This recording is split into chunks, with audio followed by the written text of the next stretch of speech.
In today's video, I'm going to teach you how to download Miro app. First, open your favorite web browser and go to miro.com apps. You can type this directly into the address bar and press enter. This is the official Miro downloads page, so it's the safest place to get the app. If you land on the main Miro homepage by accident, look for a link to apps and navigate there. A quick tip before you start. Make sure you have a stable internet connection and enough storage space on your device so the download and installation goes smoothly. Once the page loads, scroll a little to see the different options. You'll find versions for desktop and mobile, including common platforms like Windows, macOS, iOS, and Android. Choose the device you want to use Miro on. If you're working mainly on a computer and need full-featured whiteboarding, the desktop app is usually best. If you're on the go, the mobile app is great for quick edits and collaboration. Now, pick the option that matches your operating system and click it to start the download.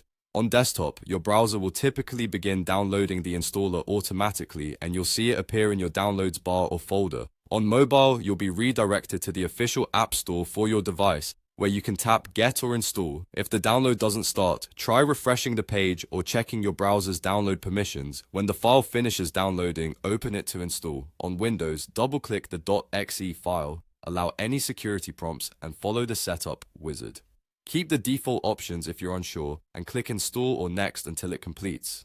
On macOS, open the DMG file and drag the Miro icon into your Applications folder. If you see a message about security when opening it the first time, go to System Settings, then Privacy and Security, and choose to open it anyway. On mobile devices, once the store completes installation, the app will appear on your home screen or app drawer automatically. After installation, launch Miro. Sign in with your existing account or start a new one if you're new to the platform. Let the app finish any first-time updates so you get the latest features. For quick access later, pin Miro to your taskbar or dock. If you run into issues during installation, re-download the installer from the same page, temporarily pause antivirus if it's blocking the install, or restart your device and try again. And that's it. You've downloaded and installed the Miro app and you're ready to collaborate on your boards.